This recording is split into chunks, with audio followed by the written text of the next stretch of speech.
बड़ी खबर है इस वक्त की, बड़ी जानकारी आपको बता रहे हैं। मानेसर को यहाँ पर सीनियर डिप्टी में मुझे नहीं पता कहाँ कहाँ भेजे गए, गए होंगे घूमने के लिए, भेजे नहीं गई, आपका गलत शब्द है, गए घूमने के लिए, खुद गए बताते हैं। मुझे तो आज मिले माया।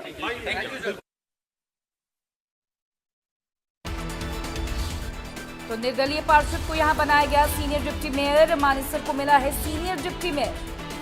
ये बड़ी खबर इस वक्त की आपको बता रहे हैं। बड़ी जानकारी इस वक्त जो है सामने आ रही है मानेसर से। सीनियर डिप्टी मेयर मानेसर को मिला है, निर्दलीय पार्षद को यहां पर बनाया गया सीनियर डिप्टी मेयर। भाजपा पार्षद की बात करें तो रीमा चौहान को यहां डिप्टी मेयर बनाया गया है, निर्दलीय पार्षद को सीनियर डिप्टी मेयर बनाया गया है। बड़ी खबर इस वक्त आपको बता रहे हैं, बड़ी जानकारी इस वक्त सामने आ रही है। मानेसर को मिला है सीनियर डिप्टी मेयर, निर्दलीय पार्षद को बनाया गया है सीनियर डिप्टी मेयर।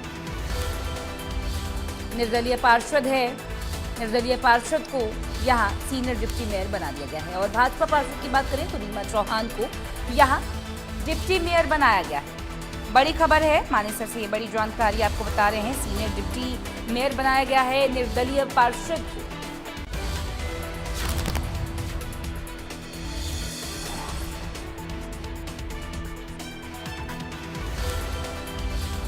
तो बड़ी खबर आपको बता रहे हैं इस वक्त, बड़ी जानकारी सामने आ रही है। यहां मानेसर से खबर है, मानेसर को मिला है सीनियर डिप्टी मेयर और निर्दलीय पार्षद को यहां सीनियर डिप्टी मेयर बनाया गया है। बड़ी जानकारी, अहम जानकारी इस वक्त मानेसर से आ रही है सामने।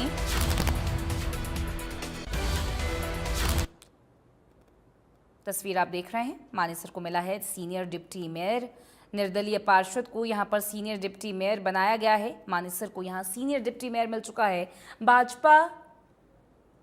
भाजपा पार्षद को यहां पर डिप्टी मेयर बनाया गया है।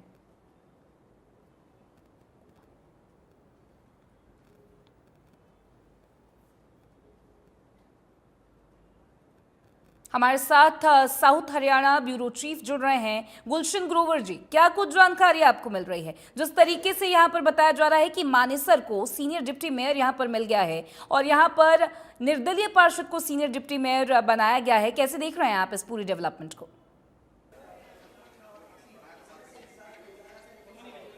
देखिए, जिस वक्त का इंतजार था वो इंतजार खत्म हो गया है। मानेसर नगर निगम के सीनियर डिप्टी मेयर और डिप्टी मेयर का चुनाव अब खत्म हो गया है।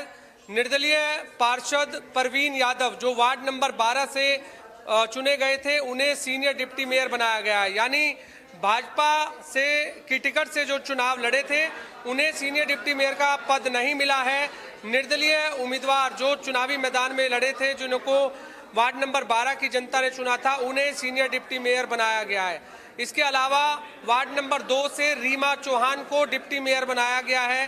भाजपा से वो चुनाव लड़ी थी और वार्ड नंबर 2 रिजर्व सीट थी। 326 वोटों से रीमा चौहान पहली बार चुनाव लड़ी और जीती, उन्हें डिप्टी मेयर बनाया गया है। तो जो पहले इंडिया न्यूज़ हरियाणा ने सबसे पहले जानकारी दी थी कि सीनियर डिप्टी मेयर में परवीन यादव सबसे आगे चल रहे हैं, जबकि डिप्टी मेयर में रीमा चौहान सबसे आगे चल रही हैं, तो दोनों जो खबरें हैं वो इंडिया न्यूज़ हरियाणा ने पहले से ही लगातार वो बता रहे थे और वो अब कहीं ना कहीं पूरी हो चुकी है। इस समय चुनाव खत्म हो चुका है। कैबिनेट मंत्री राव नरवीर सिंह ने अंदर मौजूद थे और उन्होंने बाहर आकर ये बयान दिया है कि सर्वसम्मति से ये चुनाव हुआ है।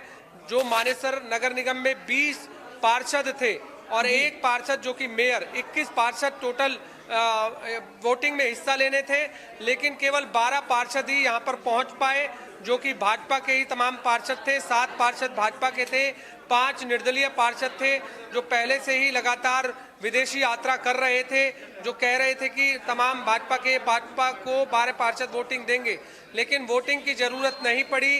बैलेट पेपर तैयार भी किए गए थे, अलग से बॉक्स भी अंदर लगाए गए थे, लेकिन जरूरत नहीं पड़ी, सर्वसम्मति से ही चुन लिया गया। Senior deputy mayor Parveen Yadav जो कि वार्ड नंबर 12 से हैं, उनको सीनियर डिप्टी मेयर चुना गया है। निर्दलीय उम्मीदवार के तौर पर चुनावी मैदान में लड़े थे वो। और वार्ड नंबर 2 से रीमा चौहान जो कि उनको डिप्टी मेयर चुना गया है। जो वक्त था, इंतजार था, वो खत्म हो गया है। मार्च महीने में मानेसर के चुनाव हुए थे। इस बार जनता ने इंडिपेंडेंट तौर पर मेयर चुना था। हालांकि उससे पहले पार्षद चुनते थे, लेकिन इस बार डायरेक्ट चुनाव हुआ था, इसलिए मेयर को जनता ने ही चुना था। लेकिन अब पार्षदों ने आज सीनियर डिप्टी मेयर और जो डिप्टी मेयर चुनना था उसके लिए अब सर्वसम्मति से ही ये चुनाव हुआ, सर्वसम्मति से ही दोनों को चुना गया। अब आगे जो मानेसर नगर निगम की डेवलपमेंट है उसको लेकर के किस तरीके से काम होंगे, ये अब सवाल बना हुआ है। क्योंकि लगातार जो मानसून चल रहा है, मानसून के समय में हमने देखा कि कोई भी पार्षद ग्राउंड पर नजर नहीं आए, क्योंकि सभी पार्षद जो है यात्राओं पर थे, सैर कर रहे थे। कोई हिमाचल की वादियों में जा रहा था तो कोई नेपाल के पोखरा में जा रहा था। लेकिन अब वक्त है उनको धरातल पे काम करने का।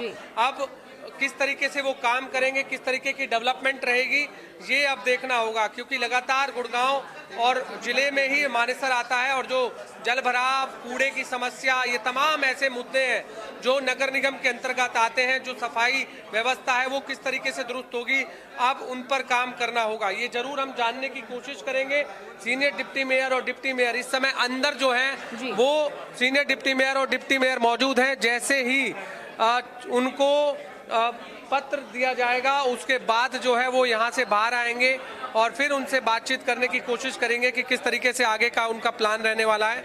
लेकिन अब चुनाव की प्रक्रिया